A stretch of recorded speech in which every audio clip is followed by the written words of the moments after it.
Buenas, mi nombre es Chantal Gómez, matrícula 122-2490. Hoy vamos a hablar sobre las vías pupilares del ojo, es decir, de cómo el sistema nervioso autónomo controla el tamaño de la pupila.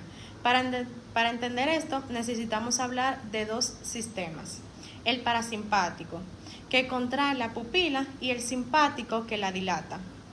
Y vamos a ver que la vía parasimpática tiene 4 estaciones y la vía simpática tiene 3 estaciones. Antes de arrancar con los trayectos, es importante recordar algo básico, y es que dentro del iris hay 2 músculos.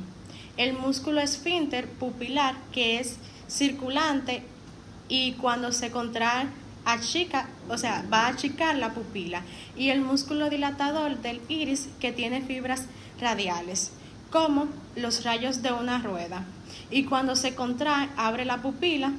El parasimpático controla el primero y el simpático controla el segundo. Empecemos con la vía parasimpática, que es la que produce la miosis, es decir, la contracción de la pupila. Esta vía se activa principalmente cuando la luz entra al ojo, y es la base del reflejo fotomotor pupilar. Entonces, tenemos la primera estación, que es la retina y el nervio óptico. Todo empieza en la retina cuando la luz entra al ojo e impacta sobre los fotorreceptores de la retina. Se genera una señal nerviosa. Esa señal viaja por el nervio óptico hacia el cerebro. Aquí hay que aclarar algo importante, y es que no toda la señal del nervio óptico va a la corteza visual. Para que veamos, una parte de esas fibras se desvía antes y van directamente a una zona del tronco encefálico. Eso es lo que sucede en la vía pupilar. Luego tenemos la segunda estación. Esta se trata de los núcleos pretectales. Las fibras que se desviaron del nervio óptico llegan a los núcleos pretectales, que están en el mesencéfalo, en el tronco del encéfalo. Ese es el primer revelo de la vía pupilar. Desde aquí la señal sube un poco más hacia otro núcleo muy importante. Tenemos la tercera estación, que es el núcleo de Edinger-Westphal y el ganglio ciliar. Desde los núcleos pretectales, los impulsos ascienden hasta el núcleo de Edinger-Westphal. Este núcleo es la porción visceral parasimpática del tercer par craneal, que es el nervio oculomotor.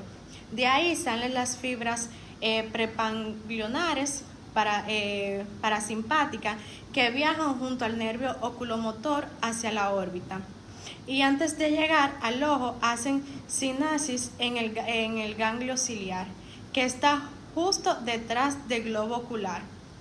Entonces, en la cuarta estación, del ganglio ciliar al esfínter del iris, una vez en el ganglio ciliar nacen las fibras postganglionares, que son las fibras parasimpáticas definitivas.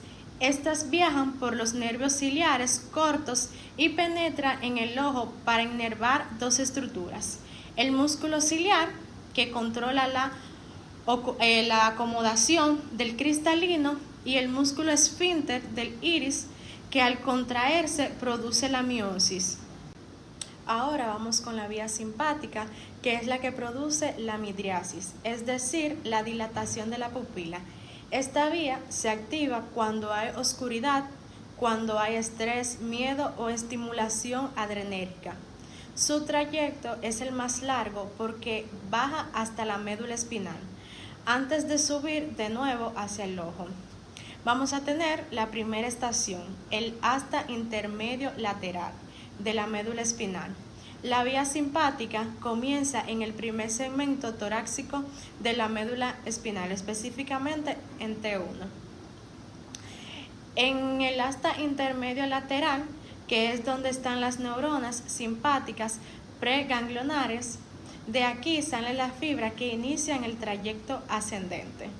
Estas vías están en la cadena simpática paravertebral y ascienden por el cuello. Ya en la segunda estación, el ganglio cervical superior, las fibras preganglionares suben por la cadena simpática y hacen sinasis en el ganglio cervical superior, que es el ganglio simpático más craneal de todos. Aquí nace la segunda neurona, la neurona postganglionar. Este ganglio es una estación clave en clínica, porque cuando selecciona en cualquier punto del trayecto, antes de él aparece el síndrome de Horner. Luego tenemos la tercera estación de la arteria carótida al ojo. Las fibras postganglionares no van por un nervio propio, sino que siguen la superficie de la arteria carótida interna, ascendiendo con ella hacia la cabeza. Desde ahí, las fibras se distribuyen hacia el ojo siguiendo ramas arteriales cada vez más pequeñas, hasta que finalmente llegan al iris e inervan las fibras radiales del músculo dilatador, produciendo la midiasis. Además, esta fibra simpática también inerva el músculo tarsal superior de Muller, que es el que ayuda a mantener el párpado abierto y los vasos sanguíneos de la cara, produciendo vasoconstricción. Es importante que hablemos de lo que pasa cuando se daña la vía simpática en cualquiera de sus tres estaciones. Esto se llama el síndrome de Horner y aparece clásicamente cuando hay una lesión en la cadena simpática cervical. El paciente presenta 4 signos del mismo lado de la lesión. Primero, miosis, porque sin el simpático la pupila no puede dilatarse. Segundo, toxis, porque el músculo de Muller que ayuda a elevar el párpado ya no funciona. Tercero, vasodilatación facial, porque se pierde el tono vasoconstrictor simpático en ese lado. Y cuarto, está anhidrosis, ausencia de sudoración en ese mismo lado de la cara. Otro concepto clave es la pupila de Anger-Robertson, que se trata de una pupila que no reacciona a la luz, pero sí se contrae cuando el paciente mira de cerca, es decir, si responde a la acomodación. Esto ocurre porque el daño está en las fibras que van desde los núcleos pretectales hacia el núcleo de Edinger-Westphal, específicamente en las fibras inervadoras. Sin esa inervación, el núcleo de Edinger queda activo de forma permanente y la pupila permanece miótica y fija a la luz. La causa clásica de esa pupila es la neurosífilis. Eso es todo de mi parte. Muchas gracias.